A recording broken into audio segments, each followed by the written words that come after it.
In this video, we're going to be starting the dog off the car seat of a parked car where the person just walked away and left and went to an unknown location. This is a double blind trail. Let's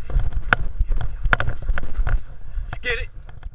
Notice how the handler directs the dog right to the car seat rather than giving them a bunch of lead and letting them go where they will. One of the important things here is that the handler allows the dog to canvass the car with its nose pretty much as it wants to within reason. He doesn't rush the dog out. He takes his time, understanding that there's a lot of scent coming out of that vehicle and the dog's going to be very interested in it. It's important that you let the dog take his time in this situation. Leave it. I think. Yeah, she started.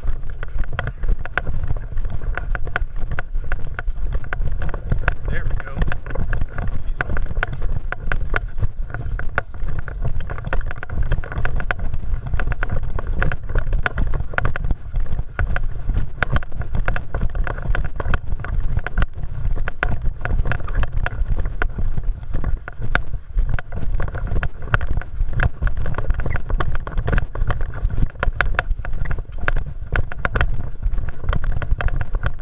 Notice that the trailing dog here in these conditions, relatively shady, lots of vegetation, is working a pretty specific trail and being very accurate, as a matter of fact. You're going to notice a little bit of change in body language behavior as soon as the conditions change. You're going to see that here in just one second.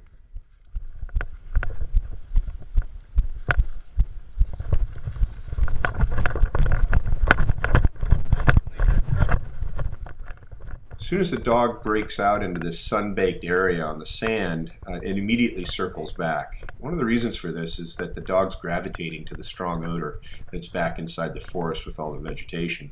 As soon as the trail went out onto the sand, the trail weakened significantly, and the dog is not necessarily having a trouble finding the trail, but likes the stronger odor if it's available. It literally had to go back to confirm the trail to make sure it was right on the money, and then picked up the trail on the sand. Right here, the trail actually goes to the right, but the dog is obviously in scent. This is strong wind-blown odor coming from our right to our left that ends right about here. And then you're going to see the dog shuffle back and head back to the hard surface, or the tracks right on the sand. The dog in this situation is just simply gravitating to the best odor, and it's important that it be allowed to do so. You can't correct a dog back to tracks just because you happen to see him. The dog is using its nose and not looking for physical signs. The odor picks up strong again here in this little taller vegetation. It's being trapped better, whereas the sand is oftentimes like concrete. It's not really necessarily living matter that holds odor real well. The vegetation, on the other hand, is. Right now the dog works back out into a big sandy expanse, and the odor is not very good. The tracks go right down through the middle, but yet the dog is fringing on the tall grass. As it wraps around heading back towards the tracks, there's a small stump in the ground, and the lead hits the ground, and automatically she gets line checked really hard, literally getting taken almost off her feet. She takes this as a correction and heads back to the grassy expanse, trying to find a good exit trail. She's stuck here for quite some time, and the handler's having a little bit of trouble trying to figure out exactly what she's doing and how to work out of the area. She circles here for about 5 minutes, actually. Really strong trailing behavior, but just doesn't leave this small little area.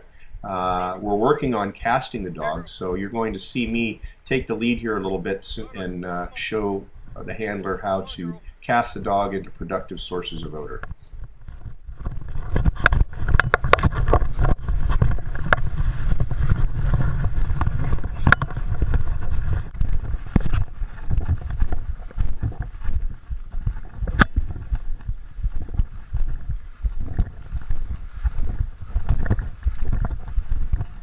Come on, girl. Good girl.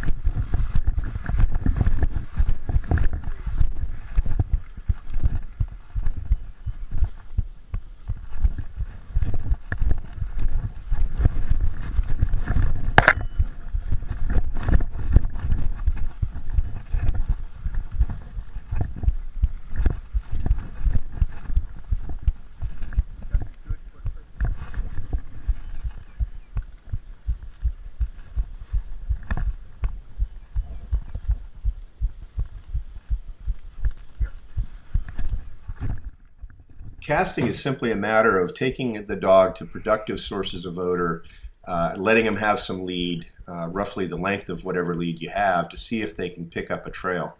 It's important that the dog canvass the area 180 degrees or perhaps even 360 degrees, and as you go, try to make ever-increasing concentric circles outwards. You can see right when she gets to the good source, she immediately picks up the trail on the exit trail, and you can see how fast she starts moving.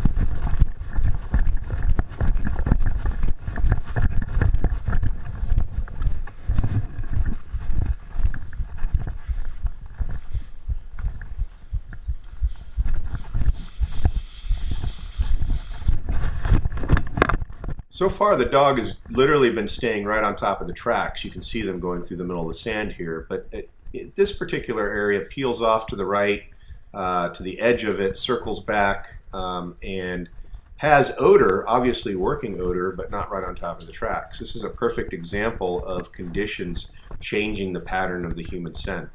It's not going to necessarily stay right where the person walked. It's important that the handler follow the dog where the dog goes and not try to stay right on top of the tracks. Obviously, the human odor is staying stronger here in the vegetation versus on top of the sand. You have to understand the conditions here were about 87, 88 degrees, very, very high humidity, and the sun's beating down hard on top of that sand. The conditions for scent being right on top of the tracks were not good.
Oh, that's a good girl. That's a good girl. This trail was approximately a half a mile or a little bit longer, and the handler and dog took approximately 12 minutes or a little bit over to run it to completion. This is about the time frame that we'd be expecting for a trail of this length.